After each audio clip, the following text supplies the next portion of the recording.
You never know when you need to have a fork in your back pocket. I went to the Feast event in Rochester, and boy, was I glad I had mine along. This annual event gives local craft food producers a chance to show off their wares to commercial buyers and the general public. It was a delicious exploration of the great things happening in local food. Oh, it's such a beautiful day. You know, it's a great day to go to the feast in Rochester. Oh, yes, it sure is. Why don't you get the cheese and load up the car? Okay, I'll go load up the truck. I'll meet you there.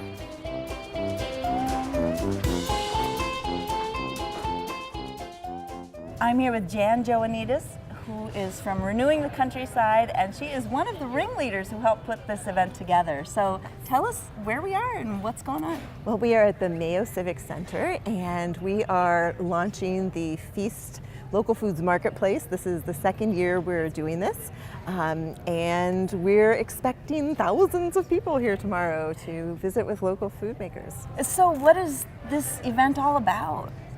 Well, you know, so there were actually a bunch of people and organizations who were really interested and knew that we had like great farmers markets and that we had local producers and food makers, but that there wasn't really one place that was pulling it all together. So what we wanted to do was to really showcase this in a way that would get people excited about it. So it's all about, we're saying sip, sample, and shop. So people will get to sample the products. Almost everyone here is doing some sort of, yes, you brought your fork. Ready.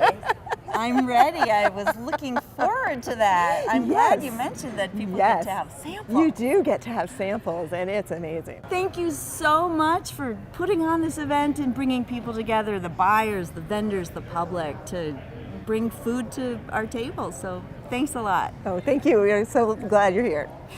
Well, I'm looking forward to seeing what else there is to see and taste.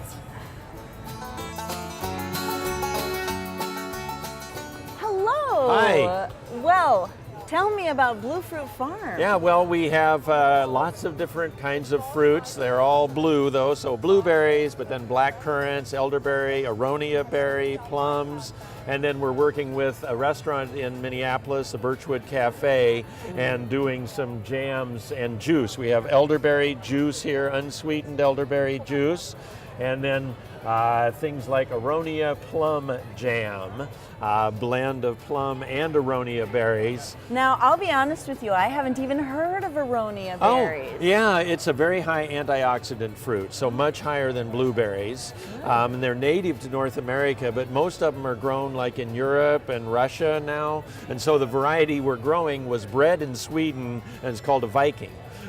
So what could be better to grow in Minnesota than the Viking aronia? Well, but they're just packed with flavor.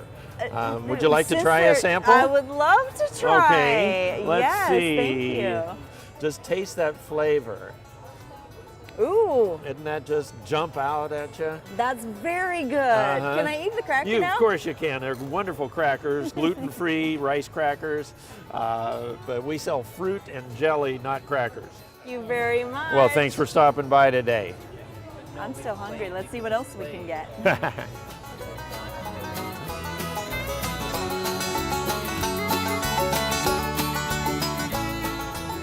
Hi. Hi. So what's this Good Food Award you have here? Well, it's an award in San Francisco that's all about seasonality and local foods. And I'm a finalist. Well, what do you have that's so good? Well, I have a Bloody Pickle. It's everything you like about a Bloody Mary in a pickle without the vodka or Worcestershire sauce. Wow. Would you like to try it? Yeah, of course I would. Sure. Thank you. Is that how you eat it? Well, yeah, because you want to drink it in a Bloody Mary. Ooh, that has got some good flavor. Yeah, got some zip and zing. Everything you like about a Bloody Mary, I'm telling you, girl. But it's nice and crunchy. Of course. Ooh. Well, thank you very much. You're welcome. Let's go see what else we've got.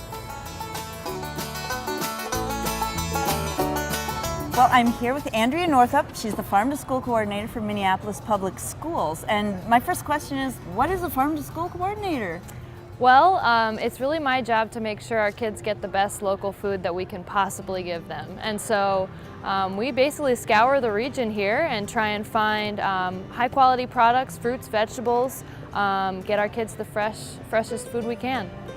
And so you are here as a buyer, so you're going to scout all these vendors and see if there's anything new you can bring to the kids in their menus? Exactly. We serve about 25,000 lunches a day, and that's where we do the bulk of our local items. And so, we're here looking for meats, dairy, baked goods, things like that we can fit in and just increase our profile of local products. So is there any education involved? Do the kids know what they're eating, or how do you inform them?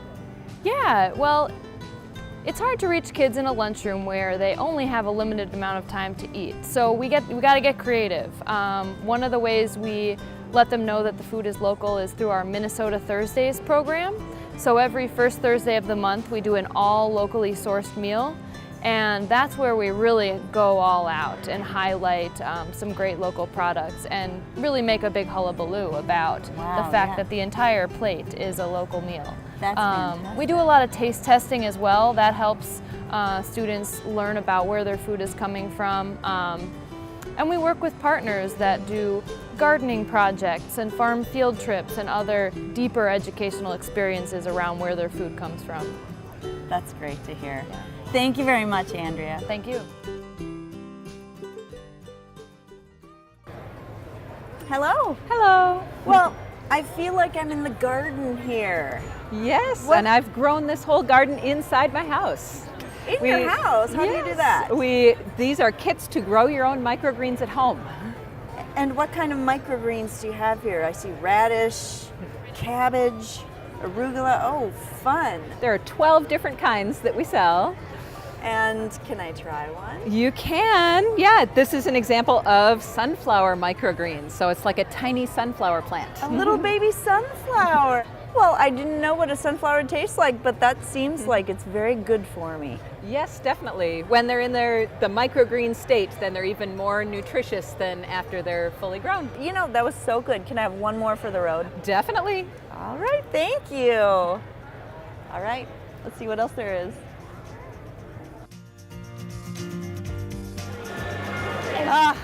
It has been a fun day here at the Feast in Rochester. I've met a lot of great people, had a lot of really good food. But now I'm full. Time to go home, so we'll see you next time.